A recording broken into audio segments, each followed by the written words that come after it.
autour de ce débat national autour de l'économie sociale et solidaire.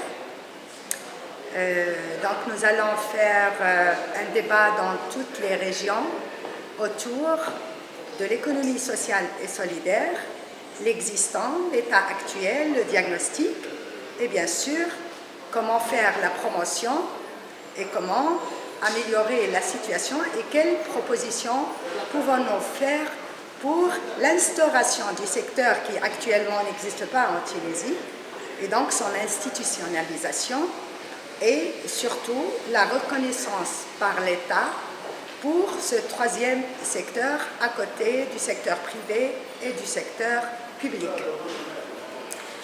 Voilà, donc, comme j'ai dit, il y aura encore 20 séminaires à côté de ce séminaire de lancement qui concerne 4 régions du Grand Tunis, Manouba, Ariana, Ben Arous et Tunis. Le contenu de ce séminaire est articulé autour de 3 séances. La première séance était la présentation de l'étude stratégique sur l'économie sociale et solidaire en Tunisie. C'est la première fois qu'elle est présentée après l'avoir présentée au ministère du Développement.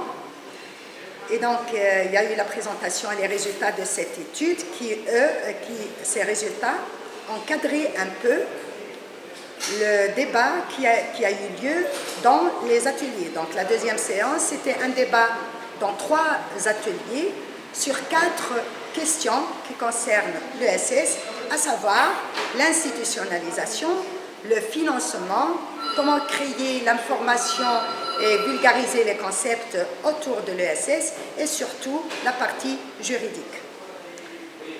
Donc l'après-midi, c'est la 3e séance qui concerne la présentation du projet de loi, initiative de l'UGTT, sur une loi organique de l'économie sociale et solidaire. Et donc, ça va servir à présenter le texte de cette loi, répondre aux questions et aux réserves peut-être, ou les appréhensions des uns et des autres. Et après, on va dégager un rapport de synthèse pour toute la journée, pour tous les ateliers, où il y aura des recommandations stratégiques en vue de l'instauration du secteur. Ça veut dire qu'il y aura la vision de la société civile, comment nous voyons l'ESS en Tunisie, quelles seraient les recommandations et les propositions à faire pour instaurer le secteur. Bien sûr, ce registre de recommandations qui servira à rassembler toutes les recommandations dans toutes les régions de la Tunisie va servir pour une base de plaidoyer pour faire améliorer les choses, accélérer l'adoption de la loi et faire une pression pour que ce secteur soit reconnu et surtout institutionnalisé en Tunisie.